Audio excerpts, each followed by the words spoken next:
इस खबर के प्रायोजक है शिवशंकर आयुर्वेदिक क्लिनिक।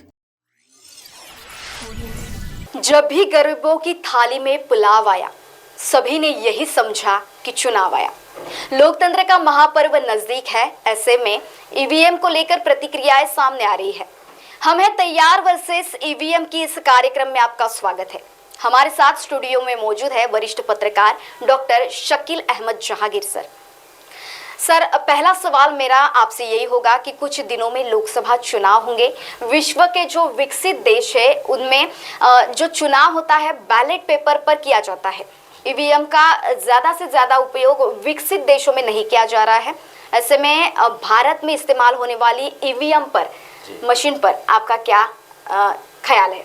जी, जैसे पहले आपने कहा कि जो विकसित देश है वहाँ ईवीएम का इस्तेमाल नहीं हो रहा है, बैलेट का इस्तेमाल हो रहा है। तो पहले मैं ये बताना चाहूँगा कि जो इलेक्शन कमीशन जो हमारे देश में है वो एक पार्लियामेंट द्वारा बनाई गई एक ऑटोनोमस बॉडी है, जिसकी जिम्मेदारी होती है कि फ्री फेयर जो है इलेक्शन को कराया जाए।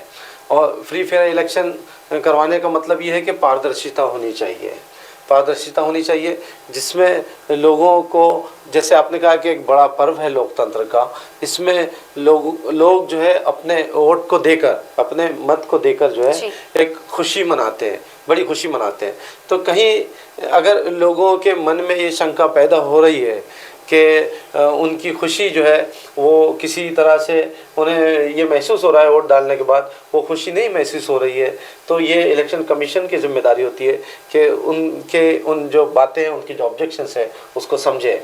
जैसे कि पूरी दुनिया में ईवीएम का जो ट्रायल हमारे यहाँ चल रहा है, लिया जा रहा है, पूरी दुनिया इससे गुजर चुकी है और वो दुनिया ने जो है ईवीएम को जो है हटा लिया है, क्योंकि ईवीएम के माध्यम से ये दुनिया में देखा गया मशीन तो मशीन है जी। मशीन कैसे भी कंट्रोल की जा सकती है, मशीन कभी भी जो है मैसेज गलत दे सकती है। मैं यही सवाल आपसे पूछने वाली थी कि लोकतांत्रिक भारत देश में जनता का हित सर्वतोपरि माना गया है और यही कारण है कि जनता को जनता जनार्दन की उपमा भी दी गई है। लेकिन खुद जनता के मन में ईवीएम को लेकर संभ्रम है, गड़बड़ी की जा रही है, ऐसे भी आरोप कई तरह से किए जा रहे हैं। इन आरोपों में कितना तथ्य है? जी, कभी कभी ऐसा होता है, जैसे मुहावरा बहुत मशहूर है कि बंदर के हाथ में उस्तरा नहीं दिया जाता जी। अगर उसके हाथ में उस्तरा दे दिया जाए तो वो न जाने कैसे कैसे लोगों को घायल कर दे। इसी तरह से गंजे के हाथ में अगर नाखून आ जाए तो वो अपने आप को किस तरह से जो है जख्मी कर ले। तो ईवीएम को लेकर भी जो चीज़ें हमारे यहाँ बात आ रही है, लोगों के मन में शंका क्यों पैदा हो रही है? सवाल ये उठता है कि जो लोग इस पर शक कर रहे हैं, आखिर क्यों कर रहे हैं? क्योंकि जिस तरह से चुनाव के प्रेडिक्शंस आ रहे हैं, जिस तरह से चुनाव के जो सर्वे आते हैं, लेकिन उसके बाद रिजल्ट कुछ और देखने में आता है, जो कि खुद जो पार्टियां जीत रही है उसे भी लगता है कि ये उन्हें जो है संभावित नहीं था वो। लेकिन एक और उसके पीछे बात सामने आ रही है कि लाखों मशीनें जो है वो ऐसी आवारा स्थिति में पाई गई है। कम से कम 20 लाख मशीनें जो है ईवीएम की जो है गायब है और वो कहाँ गई ये किसी को नहीं पता। तो अगर एक मशीन भी गायब होती है तो सवाल पैदा होते हैं, लेकिन जहाँ 20 लाख मशीनें गायब है अगर, तो इस पर सवाल पैदा होता है, होगा, और धीरे धीरे देश के जनता इस पर जो है शक कर रही है और वो शक जो है बहुत सी चीज़ें यकीन में बदलती जा रही है। क्यों? अगर आप ये सवाल पूछेंगे कि क्यों ऐसा हो रहा है, लोगों का विश्वास क्यों कम हो रहा है, जैसे मैंने एक बात कही कि 20 लाख मशीनें गायब हैं, ईवीएम की जो मशीनें गायब है। उसके अलावा अगर मामूली कोई इंजीनियर भी हो, जैसे छेड़छाड़ की जब बात होती है मशीन को लेकर, तो जो मैंने कहा कि जो जिम्मेदार ऑफिसर्स हैं इलेक्शन कमीशन, उन पे हम कोई शक नहीं करते, लेकिन जिस तरह से सरकार का रवैया है, जो सरकार 2014 से देश में चल रही है, उसका जो रवैया है, आप अगर देखेंगे कि किस तरह से विपक्ष इस बात की शिकायत रेगुलर कर रहा है कि किस तरह से सरकारी मशीनरी का इस्तेमाल किया जा रहा है, चाहे वो ईडी हो, फिर चाहे इनकम टैक्स हो, चाहे और भी जो डिपार्टमेंट है सरकार के, सीबीआई हो, उसका कैसा इस्तेमाल किया जा रहा है। और इलेक्शन कमीशन को लेकर भी ये चीज़ें सामने आई है। और एक जो सबसे अहम बात है कि जिसे हम कहते हैं चोर की दाढ़ी में तिनका, जो कमेटी में इस इलेक्शन कमीशन की जो कमेटी थी जिसके अंदर चीफ जस्टिस भी जो है उस कमीशन में शामिल थे, भारत के उच्चतम न्यायालय के चीफ जस्टिस जिसमें शामिल थे, भारत सरकार ने अभी चुनाव से पहले एक ऐसा कानून बनाया जिसमें से चीफ जस्टिस को हटा दिया गया। तो जब चीफ जस्टिस को हटा दिया गया इसका मतलब ये है कि कुछ ना कुछ यहाँ पे खिचड़ी पक रही है और लोगों के मन में शंका बढ़ रही है। इसीलिए धीरे धीरे आप देखेंगे कि इसमें जो लोग काम कर रहे थे ईवीएम को लेकर, वामन मेश्राम है वो शुरू से इसका विरोध कर रहे थे, उसके साथ साथ जस्टिस एडवोकेट भानु प्रताप सिंह है, सर मैं इस पे ये बताना चाहूंगी कि जिस तरह से ईवीएम का अगर विरोध होना चाहिए तो विपक्ष जो पार्टी है उतने पुरजोर तरीके से विरोध नहीं कर रही है और कुछ ही लोग हैं, कुछ ही संगठन है इसका विरोध कर रहे हैं, कई संगठनाएं हैं और इस तरह से ईवीएम बैन होने की भी मांग की जा रही है। ये मांग कहाँ तक सही है, क्या लगता है आपको? देखिए जैसे मैंने बात कही कि उसमें आप सवाल ये उठता है कि एक ईवीएम इंटरनेट से कनेक्ट नहीं होता, ठीक, ब्लूटूथ से कनेक्ट होने की बात सवाल भी पैदा उठता है उसमें। अगर ये छोड़ भी दीजिए आप तो मैं एक एग्जांपल आपको देता हूँ। मामूली अगर आईटी का इंजीनियर है तो वो भी समझता है, मामूली इंजीनियर भी समझता है, पुराने जो हमारे मोबाइल हुआ करते थे, जो छोटे जो मोबाइल आते हैं उसमें नेट अगर कनेक्ट नहीं भी है लेकिन उसकी जो मेमोरी जो कार्ड होता है ना, जो चिप है, जैसे सवाल चिप का है, मेमोरी जो कार्ड होता है, चिप जो होती है उसमें आप अगर फीड कर दें कि ये अलार्म बजना चाहिए, जो भी टाइम आप फिक्स करें, 12 बजे हो, जो टाइम आप फिक्स करते हैं, तो उसमें तो नेट है ही नहीं, लेकिन आपने चिप में फिक्स कर दिया कि 12 बजे अलार्म बजना चाहिए, तो बराबर 12 बजे आपको अलार्म की घंटी बजती है, वो उसमें कोई नेट कनेक्शन नहीं है। तो इसका मतलब ये है कि चिप जो भी बात हो रही है, तमाम मशीन यहाँ तैयार हो रही है लेकिन जो उसमें चिप आ रही है वो एक्सपोर्ट बाहर से आ रही है, इंपोर्ट हो रहे हैं, मतलब बाहर से हम ले रहे हैं उसको। तो वो सवाल पैदा ये उठता है कि उस चिप को इलेक्शन कमीशन दिखाना नहीं चाहते हैं। जो ऑर्गेनाइजेशंस डिमांड कर रही है, जो इसका विरोध कर रहे हैं, वो चाह रहे हैं कि भाई हमको 50 मशीनें दिखा दो, हम उसको जो है वो करके बता देंगे, उसको हैक करके बता देंगे, या उसमें किस तरह से चिप में फीड किया जा सकता है, किसी भी उसमें फीड किया जा सकता है कि अगर आपने सीक्वेंस में फीड कर दिया कि 2000 वोट इस पार्टी को ज्यादा मिलना चाहिए, सबसे ज्यादा, तो अंत में जो है ऐसा होगा जब रिजल्ट सामने आएगा आपको तो 2000 वोट उस पार्टी को ज्यादा दिखाई देंगे आपको। तो कभी वो 1000 का भी मार्जिन फिक्स कर सकते हैं, 500 का भी मार्जिन फिक्स कर सकते हैं। तो ये बात जब एक मामूली इंजीनियर ये समझ सकता है। अब देखिए चंद्रयान है ऊपर, आसमान पे है चंद्रयान, लेकिन चांद पर है, लेकिन हम यहाँ से उसको कंट्रोल कर रहे हैं, तो मशीन के ऊपर डाउट होते हैं, मशीन के ऊपर डाउट होते हैं। और ट्रांसपेरेंसी की जो बात कर रहे हैं हम, ट्रांसपेरेंसी आप देखेंगे विदेशों में जब चुनाव होते हैं तो बैलेट पेपर डालते हैं, बल्कि वो कांच के ग्लासेस होते हैं, ग्लास के जो है बॉक्सेस होते हैं जिसमें आपका वोट जाते हुए अंदर दिखाई भी देता है, और वो जब दिखाई देता है तो आपको एक सुकून मिलता है, शांति मिलती है। तो यहाँ तो बैलेट बॉक्सेस भी जो है वो बंद होते हैं। तो हम तो ये चाहेंगे कि सिर्फ बैलेट पे ना आए आप, बल्कि ट्रांसपेरेंसी इस तरह की ग्लास के जो बॉक्सेस है वो ग्लास के बॉक्सेस भी रखें आप उसको। इसके अलावा कभी आप देखिए सवाल क्यों पैदा हो रहा है, एक और सवाल ये पैदा हो रहा है कि आपने वीवीपैट बनाया मशीन के आपके वोट के साथ,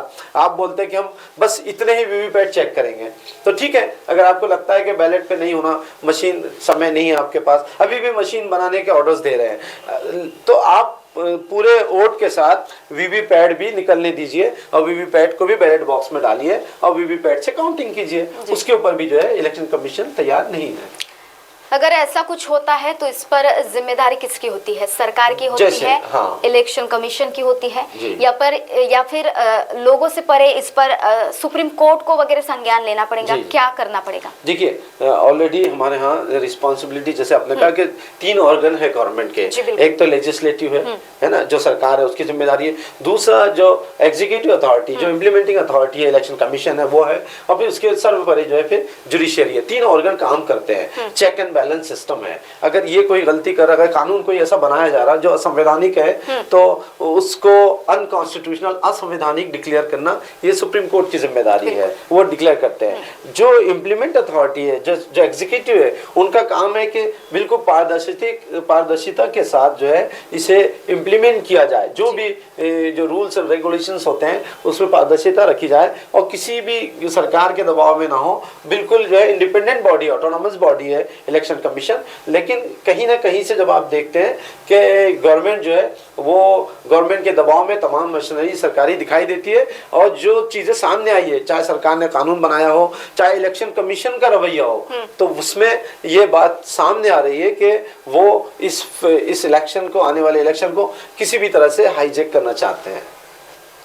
तो आने वाले जो चुनाव है उसमें जो परिणाम आएंगे, बैलेट पेपर द्वारा अगर लिया जाता है चुनाव, या फिर ईवीएम द्वारा लिया जाता है, इन दोनों के फर्क अगर देखा जाए तो क्या परिणामों में फर्क हो सकता है, क्या लगता है? जी देखिए, जब भी लोकल बॉडीज के इलेक्शन जहाँ जहाँ हुए हैं, बड़े चुनाव के बाद भी, तो उस चुनाव में जो रूलिंग पार्टी है वो इतने मार्जिन से चुनाव नहीं जीती है जहाँ बैलेट पेपर पे चुनाव हुए। जस्ट अगर 2014 का चुनाव खत्म हुआ, उसके बाद जो लोकल बॉडीज के कई चुनाव हुए और बैलेट पेपर पे हुए, तो वहाँ सरकार जो है उतने पावर से नहीं जीती है। तो इससे बात, अभी जैसे राजस्थान का चुनाव हुआ, उसके बाद एक बाई इलेक्शन हुआ, तो सरकार ईवीएम से हुआ होगा, लेकिन वो कैंडिडेट जो है अभी जस्ट खत्म हुआ है स्टेट का, और उसके बाद एक सीट वो फौरन हार गए। तो इससे सवाल पैदा होता है कि कहीं ना कहीं कुछ ना कुछ दाल में काला है और कुछ ना कुछ खिचड़ी पक रही है। बैलेट पे चुनाव होना चाहिए, क्योंकि इसमें देखिए, आप ईवीएम पे चुनाव करवाते हैं, आप ये उदाहरण देते हैं कि टेक्नोलॉजी का दौर है, डिजिटल दौर है, समय बचता है, इसमें सब चीज़ें उदाहरण देते हैं। लेकिन आप ये देखिए कि इलेक्शन कैंपेन हमारे यहाँ 2-2 महीने चला जाता है। जी बिल्कुल, 2-2 महीने तक इलेक्शन कैंपेन चलता है, और फिर भले ही काउंटिंग आप एक दिन में कर लीजिए, लेकिन पहले ये होता था कि इलेक्शन 2-3 दिनों में चुनाव हो जाते थे और 3 दिन में काउंटिंग हो जाती थी। तो मुश्किल से 1 हफ्ता लगता था, जो ये इतना बड़ा, और इतना मशीन और डिजिटलाइज होने के बाद आप 2-2, 3-3 महीने चुनाव को खींच रहे हैं। तो इसके ऊपर भी शक पैदा होता है कि कभी देखिए आप डार्क रूम के कैमरे बंद होते हैं, जब जहां मशीनें रखी जाती है डार्क रूम के कैमरे बंद हो जाते हैं, तो फिर उसकी जिम्मेदारी कौन लेगा आखिर? ये बातें, सवाल इससे पैदा होता है। यूपी के चुनाव में जब असेंबली के चुनाव हुए थे, कितनी मशीनें आपको जो है खुली पड़ी और लावारिस पड़ी मिली, और बहुत से लोगों को पकड़ा भी गया था, लेकिन उसके ऊपर कोई कार्रवाई नहीं। तो इस पे मेरा ये कहना है कि अगर सरकार उस पर गैर जिम्मेदार तरीके से दोबारा इस तरह से कुछ हथियाने का उनका अगर कोई कॉन्स्पिरेसी होगी, और इलेक्शन कमीशन की जिस तरह से खामोशी दिखाई दे रही है, ऐसे वक्त में सुप्रीम कोर्ट को भी सू मोटो, हालांकि सुप्रीम कोर्ट के सामने इसके केसेस तो सामने होंगे ही, लेकिन जिस तरह से डेमो देना नहीं चाहते इलेक्शन कमीशन, तो सुप्रीम कोर्ट को सू मोटो जो है इसके ऊपर बहुत जल्दी कुछ फैसला लेना चाहिए। कुल मिलाकर अगर ऐसा कुछ होता है तो पारदर्शिता के लिए किस प्रकार से इस पर समाधान निकालना चाहिए, जनता में किस तरह से जागृति करनी चाहिए, क्या उपाय इस पर निकालना चाहिए? देखिए, जैसे विपक्ष की आप बात कर रहे थे, तो इसमें विपक्ष की कमजोरी रही है। क्यों कमजोरी रही है कि अगर ये इस तरह की कुछ ना कुछ ट्रिक आजमाई जा रही हो ईवीएम में लेकर, तो वो जो बड़ा विपक्ष है, कांग्रेस जैसे पार्टी थी पहले बड़ी विपक्ष, तो उसके लिए जैसे 4 राज्य के चुनाव हुए, तो हो सकता है उन्होंने एक राज्य उनके लिए छोड़ दिया, एक राज्य उनके लिए छोड़ दिया, ताकि बड़ा विपक्ष जो है कांग्रेस, वो ईवीएम के ऊपर सवाल ना उठा सके। और सवाल उठाएंगे तो फिर वो ये सवाल पूछेंगे कि भाई आपको तो तेलंगाना में आपने जीता है, तो आपका ईवीएम से कैसे जीत गया आप? तो एक इस तरह के एक स्ट्रेटेजी हो सकती है उसमें। तो इस पे कांग्रेस एक बड़ा विपक्ष है, उसके साथ जो इंडिया का जो एक बड़ा विपक्ष बना है, उसमें भी अब इस तरह की सुबुगाहट हो रही है कि ईवीएम को लेकर जो है वो उसका विरोध किया जाए। और हो सकता है कि जिस तरह से आंदोलन धीरे धीरे आपने दिल्ली में देखा होगा, कल नागपुर में भी वकीलों का जो है एक संविधान चौक पे जो है एक विरोध हुआ। तो इस तरह से धीरे धीरे, जैसे हमने पास्ट में देखा कि एनआरसी सीए को लेकर जो आंदोलन हुए, फिर किसान आंदोलन जो हुआ, तो उनमें एक वामन मेश्राम एक ही नाम सामने आता है प्रमुख तौर पर अगर देखा जाए तो, जो ईवीएम बैन और ईवीएम के खिलाफ खड़े हैं। जी, वामन मेश्राम बहुत शुरू से जो है वो इसका विरोध कर रहे हैं और उन्होंने जो बातें रखी थी सामने, लेकिन अब और भी जो ग्रुप्स हैं, वो भी जो सिविल सोसाइटी के लोग हैं, एडवोकेट्स हैं, और भी जो लोग हैं, वो भी धीरे धीरे आगे आ रहे हैं। और मुझे लगता है कि अगर सरकार की मंशा बिल्कुल साफ है और जिस तरह से वो बात करती है कि वो लोगों के अंदर जो है उनका बहुत प्रेम और मोहब्बत है और लोग उन्हें खुद चुन के दे रहे हैं, तो लोग उन सरकार को खुद चाहिए डंके की चोट पे सरकार बोल दे कि आप जिस तरह से बोले हम उस तरह से चुनाव कराएंगे और हम जो है जीत के दिखा देंगे। तो सरकार की अगर मंशा बिल्कुल साफ होगी तो सरकार जो बैलेट पे आ जाएगी। लेकिन जो बहाना बनाया जा रहा है कि बैलेट पेपर से अगर हम चुनाव करवाएंगे तो बैलेट पेपर छापने के लिए वक्त लगेगा, तो अभी भी मशीनों के ऑर्डर दिए जा रहे हैं। बैलेट पेपर अगर छापने की जरूरत भी पड़ती है तो 1 महीना लेट होंगे ज्यादा से ज्यादा। उसमें जो आपका जो प्रोसेस है, आप जब ईवीएम के दौर में 2-2, 3-3 महीना चुनाव खींच रहे हैं, तो आप पिछले दौर में चले जाइए वापिस और बेहतर लोगों के जो शक है उसको दूर कीजिए। अगर आप चाहते हैं कि एक अच्छा दुनिया का बड़ा लोकतंत्र है। सुझाव ऐसा भी आया था कई लोगों से कि दोनों को समतल रखा जाए, जैसे ईवीएम भी एक ऑप्शन रहेगा और बैलेट पेपर उसी में से निकलकर किसको दिया गया है, इस प्रकार का भी कुछ समाधान किसी लोगों ने निकाला है। तो वो कहाँ तक सही है? जी, मैंने जैसी बात की आपको वीवीपैट की, जो वीवीपैट निकले तो उसमें से आप वोट भी डालिए और वही वोट आप देखिए अपना और उसको बैलेट बॉक्स में डालिए वीवीपैट को। तो ये तो डबल खर्च है ना। आप ये जो आर्थिक बोझ देश के ऊपर आप डबल देना चाहते हैं, तो सीधा सीधा आप बैलेट पे क्यों नहीं आना चाहते हैं? बैलेट पे आइए और एक जो बड़ा दुनिया का एक बड़ा डेमोक्रेटिक देश है, लोकतांत्रिक देश है, उसके लोगों का मन में जो शक है, शुबा है, उसको दूर कीजिए। तो आपको जब आप बैलेट पे आएंगे तो देश की जनता का जो है शक, जो उनके दिलों में अपने वोट को लेकर एक बड़े पर्व को हो चुका है, तो उसे दूर कर दीजिए। दूध का दूध, पानी का पानी भी साफ हो जाएगा। तो इस प्रकार जनतंत्र की बात हम कर रहे थे। हम है तैयार वर्सेस ईवीएम। इस कार्यक्रम में हमारे साथ बने थे वरिष्ठ पत्रकार डॉक्टर शकील अहमद जहांगीर जी। अगले इसी तरह से हम है तैयार वर्सेस ईवीएम के प्रोग्राम में अगले नए व्यक्तित्व से पहचान करेंगे और आगे भी चर्चा जारी रखेंगे। तब तक देखते रहिए महाराष्ट्र टीवी 24। नमस्ते। है तैयार हम वर्सेस ईवीएम। ईवीएम से चुनाव तो कैसे है, तो कैसे है तैयार हम। तो क्या 2024 चुनाव में विपक्ष ईवीएम के विरोध में रहेगा खड़े? लोकतंत्र में ईवीएम आम जनता के दिल में क्या पैदा कर रही शक? क्या लोकतंत्र की सुरक्षा के लिए ईवीएम या बैलेट पेपर ज्यादा बेहतर? क्या दुनिया के विकसित देश ईवीएम का इस्तेमाल कर रहे हैं? नेताओं और जनता का ईवीएम को लेकर क्या है नजरिया?